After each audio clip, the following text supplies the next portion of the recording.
वालेकुम students, welcome to my channel Ayesha legal institution.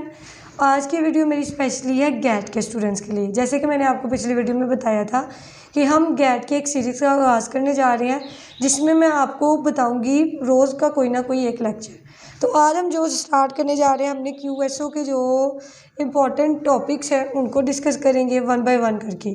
तो ये एक सीरीज़ जो है वो आपकी स्टार्ट होगी। सबसे पहले जो है हम QSO को स्टार्टिंग से पढ़ेंगे। आज की वीडियो में हम डिस्कस करेंगे आर्टिकल 1 और आर्टिकल 2 को, और कुछ बताऊंगी मैं आपको कि आपने किस तरह से QSO को याद करना है। ठीक है, तो हम सबसे पहले ये देखेंगे कि जो QSO है उसका नाम क्या है। कानून शहादत ऑर्डर 1984 इसको कहा जाता है। ठीक है, जो QSO हम बोलते हैं ना, उसका मतलब है कानून शहादत ऑर्डर 1984।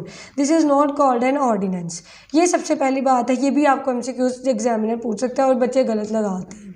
इसके बाद आपको इसके सन भी पूछ सकता है कि कौन सी सन में बना, ये भी बच्चे गलत लगा आते हैं। इसके बाद एक और MCQs आपसे पूछ सकते हैं कि ये कौन से एक्ट को रिपेल करके बनाया गया था। तो ये 1872 के जो एक्ट है, एविडेंस एक्ट, उसको रिपेल करके इसको बनाया गया, क्योंकि इसमें इस्लामिक लॉ जो है वो ऐड किया गया, क्योंकि हमारी एक इस्लामिक कंट्री है। अब इसमें स्टार्ट पे प्रीएम्बल भी है। प्रीएम्बल के बजाय हम इसको पढ़ेंगे प्रीलिमिनरी, जो इसका मतलब आर्टिकल 1 है उस पर हम चलते हैं, उसको हम डिस्कस करते हैं जी।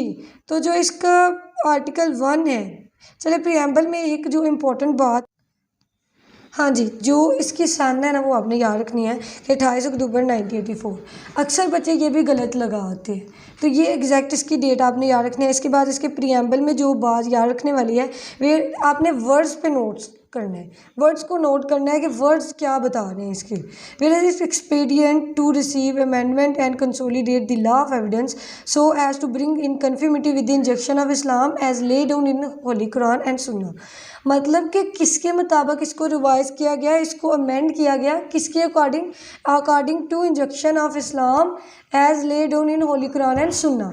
ये चीज़ याद करने वाली है कि किसके साथ इसकी कंफर्मिटी होनी चाहिए थी, यानी इस्लामिक लॉ के साथ और इस्लामिक रूल्स के साथ। तो इसलिए इसको बनाया गया। कुरान एंड सुन्ना हमारी प्राइमरी सोर्स ऑफ लॉ है, तो इसलिए उनके साथ इसको मिला के तो इस लॉ को बनाया गया। अब इसमें ये आगे वाला जो पैरा है वो ये बता रहा है कि 5 डे ऑफ जुलाई 1997 को प्रेसिडेंट ने जो है इसको प्रोमलगेट कर दिया।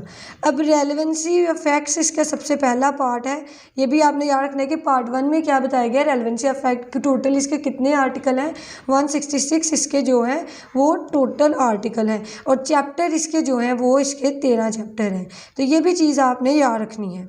अब चैप्टर 1 में आता है इसका short title, extent and commencement. Short title में क्या बताया गया है, द ऑर्डर में भी कॉल्ड द कानून शहादत ऑर्डर 1984, यानी इसका नाम बताया गया है कौन से आर्टिकल में, आर्टिकल 1 में। ये आपने याद रखना है, आर्टिकल 1 के सब क्लास 1 में इसका नाम बताया गया है। सब क्लास 2 कहती है कि it extend the whole of Pakistan, ये नहीं है कि पूरे पाकिस्तान में ये एप्लीकेबल है। टू ऑल जुडिशल प्रोसीडिंग, यानी जितनी भी जुडिशल प्रोसीडिंग होती हैं वो किसके अकॉर्डिंग होती हैं, ये एक आपके एविडेंस एक्ट। तो ये हम देखेंगे कि एविडेंस एक्ट जो है, ये जो कानून शहादत आर्डर है, ये हर तरह की जुडिशल प्रोसीडिंग में, यानी जितने भी फैक्ट्स इकट्ठे करने हैं या जितने भी एविडेंस इकट्ठे करने हैं वो इसके अकॉर्डिंग ही होंगे। उसके बाद कहता है कि इंक्लूडिंग अ कोर्ट मार्शल और ट्रिब्यूनल और अदर अथॉरिटी एक्सरसाइजिंग जुडिशियल और कॉज जुडिशियल पावर और जुरिडिक्शन, यानी कि ये जो अभी मैंने सारे नाम बोले हैं ये इन सब पर एप्लीकेबल है, but they does not apply to the proceeding before an arbitrator. लेकिन ये जो आर्बिट्रेटर की प्रोसीडिंग है उस पर एप्लीकेबल नहीं है, इस बात को भी आपने याद रखना है। उसके बाद सब क्लास 3 में it shall come into force at once, यानी कि एक का एक बार में ही रिपेल हो गया। ये इसकी एग्जांपल है। अब इंटरप्रिटेशन, यानी कि डेफिनेशन की क्लॉज। अब आपको ये भी वो पूछ सकता है कि डेफिनेशन की क्लॉज जो है वो कानून शहादत ऑर्डर के किस सेक्शन में बताई गई है, आर्टिकल में बताई गई है। तो आप बताओगे कि आर्टिकल 2 में। आर्टिकल 2 में सबसे पहली डेफिनेशन है कोर्ट की। अब गौर से सुनिएगा कि कोर्ट की जो डेफिनेशन है वो क्या है। इंक्लूड ऑल जजेस and magistrate and all person except arbitrator legally authorise to take evidence, यानी कि इसमें हर तरह के जजेस और मजिस्ट्रेट शामिल है, ऑल पर्सन जिसको अथोराइज किया जाता है। बट इसमें आर्बिट्रेटर बिल्कुल भी शामिल नहीं है, ठीक है, ये वो बता रहा है। उसके बाद आ जाती है डू सब क्लॉज 2, जो इसकी डेफिनेशन है बी, वो क्या है, डॉक्यूमेंट्स की डेफिनेशन है, documents means any matter expressed और described upon any substance by means of letter, figures और मार्क्स और by more than one of those means intend to be used और which may be used for the purpose recording that matter. यानी कि जो आपके documents हैं वो क्या हैं, डॉक्यूमेंट्स कहते हैं हम किसी भी सब्सटेंस को, किसी भी मतलब लेटर को कहीं पे भी लिखा हो। फॉर एग्जांपल के तौर पे इस लैपटॉप के ऊपर जो आइकॉन नज़र आ रहा है ये भी हमारा जो है डॉक्यूमेंट की हैसियत रखता है। कोई भी आपके पास डॉक्यूमेंट है वो किसकी हैसियत रखता है, वो जी आपका हैसियत रखता है डॉक्यूमेंट की। कोई भी चीज़ है, सिर्फ ये कागज़ वगैरह जो है वो ही हमारे लिए कानून में जो है वो क्या कह सकती हैं कि आप डॉक्यूमेंट्स नहीं है, बल्कि आपके कपड़े जिनके ऊपर कोई टैग लगा होता है या आपकी जो चीज़ है या दरख्तों के ऊपर जो अक्सर नाम लिखे होते हैं तो उनको भी हम डॉक्यूमेंट्स के तौर पर यूज़ करते हैं। उसके बाद इसके एग्जाम्पल है आगे, राइटिंग इज़ अ डॉक्यूमेंट, एक डॉक्यूमेंट लिखा हुआ। इसके बाद वर्ड प्रिंटेड जो हुए होते हैं फोटोकॉपी वगैरह, लिथोग्राफ्ड और फोटोग्राफ आर डॉक्यूमेंट्स, ये सारी इसके एग्जांपल हैं। उसके बाद सब क्लॉज 2C जो है उसमें एविडेंस के बारे में बताया जा रहा है कि are statement which the court permits are required to be made before it by witness in relation to the matter of fact under inquiry such statements are called evidence. यानी कि कोर्ट जिनकी इजाज़त देती है कि ऐसे एविडेंस जो facts के रिलेटेड है उसको कोर्ट के अंदर लेके आओ, ठीक है, मतलब कि वो इंक्वायरी के रिलेटेड हो, तो ऐसे डॉक्यूमेंट्स को हम कहते हैं डॉक्यूमेंट एविडेंस, ठीक है। ये इसमें ओरल एविडेंस भी आपके होते हैं, ज़बानी कलामी जो होते हैं, ऑक्यूलर विटनेसेस जो होते हैं, आई विटनेसेस जिनको कहते हैं, तो ये इसमें आते हैं। दूसरी टाइप के जो एविडेंस होते हैं वो होते हैं all document produce for the inspection of the court such document are called documentary evidence. कोई भी डॉक्यूमेंट्स हो सकता है जो कि कोर्ट इंस्पेक्शन के लिए कहती है कि इसको कोर्ट के अंदर लेके आएँ, तो वो भी डॉक्यूमेंट्री एविडेंस की हैसियत रखता है। फॉर एग्जाम्पल के तौर पर जैसे निकाह होता है तो वो भी डॉक्यूमेंट्री एविडेंस की हैसियत रखता है। आगे सब क्लास डी है फैक्ट्स के बारे में, तो facts include anything state of thing और relation of thing capable of being perceived by senses. यानी कि इंसान अपने सोच समझ से उसको समझता है कि ये क्या चीज़ है, हकायक इसको हम उर्दू में कहते हैं, केस के रिलेटेड जो चीज़ होती है उसको हम फैक्ट्स कहते हैं। Any mental condition of which any person is conscious, मतलब इंसान, इसको ऑक्यूलर विटनेस भी आप कह सकते हैं। इसमें इंसान अपनी सेंसेस से ऑब्जर्व करता है कि जैसे कि सर्टेन्स ऑब्जेक्ट होते हैं, जैसे कि डैट अ मैन हियर्ड और saw something is a fact, मतलब एक आदमी ने अपनी आंखों से देखा कि ए ने जो है वो बी का कत्ल किया, तो ए ने जो है बी ने सारा वाक़या देखा अपनी आंखों के साथ, तो उसने ऑब्ज़र्व किया कि क्या सर्कमस्टांसेस हुई उनके दरमियान में, ए और सी के दरमियान में पहले लड़ाई हुई, फिर ए ने गुस्से में आके जो है जी वो कत्ल कर दिया सी का, तो बी ने अपनी आंखों से देखा ये सारा वाक़या।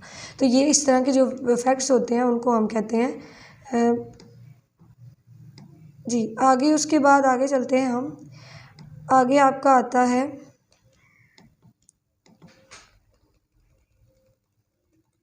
जी, यहाँ पे जो सब क्लास 4 है उसमें कहता है fact is said to be proved when other after considering that the matter before it the court either believe to exist और considered it exist so probable that a prudent man occurred when the circumstances of the particular case to act upon this position. That sub class 4 की बात करते हैं तो इसमें कुछ ऐसे facts होते हैं जो कि प्रूव करने पड़ते हैं।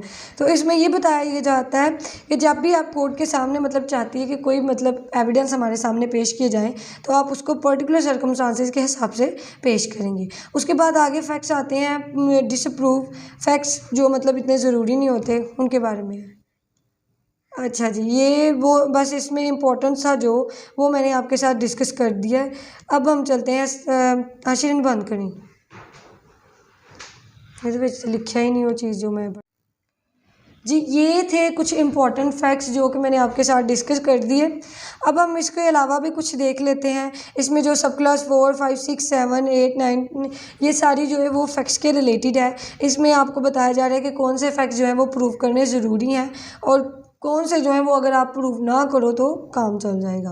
तो ये उनके बारे में बताया गया है कि सबसे पहले जो फैक्ट्स हैं सब क्लास 4 में वो आपको प्रूव करने पड़ेंगे। सब क्लास 5 में बताया जा रहा है कि facts is said to be disproved when after considering the matter before it the court either believe that it does not exist, मतलब कोर्ट को ये यकीन हो जाता है कि ये जो फैक्ट्स हैं वो हालातों वाक़या से मिलते जुलते नहीं होते, अब इसको प्रूव करने की ज़रूरत नहीं है, ये होता है। उसके बाद सब क्लास 6 में है कि a fact is said not to be proved when it is either proved nor it disprove, मतलब कि कुछ ऐसे फैक्ट्स होते हैं कि जो प्रूव करने ज़रूरी नहीं होते, तो कोर्ट कहती है कि कोई इनकी ज़रूरत नहीं है, आप इनको प्रूव ना करें। सब क्लॉज 7 में बताया जा रहा है whenever it is provided by this.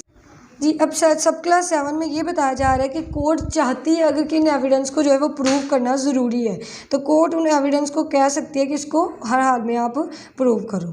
उसके बाद सब क्लास 9 है, उसमें है कि जो है कंक्लूसिव प्रूफ आपको जो है वो कोर्ट के सामने डिक्लेयर करना पड़ता है, उन फैक्ट्स को जो है आपने प्रूव करना है।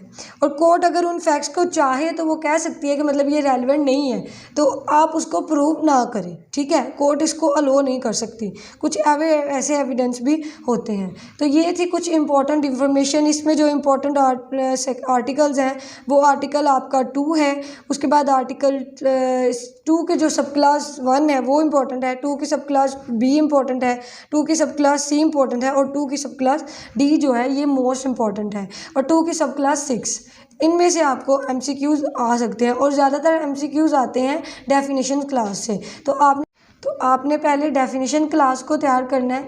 डेफिनेशन क्लास से अक्सर एमसीक्यूज़ वाले जो पोर्शन होता है ना उसमें से ज़्यादा आ जाते हैं तो एमसीक्यूज़।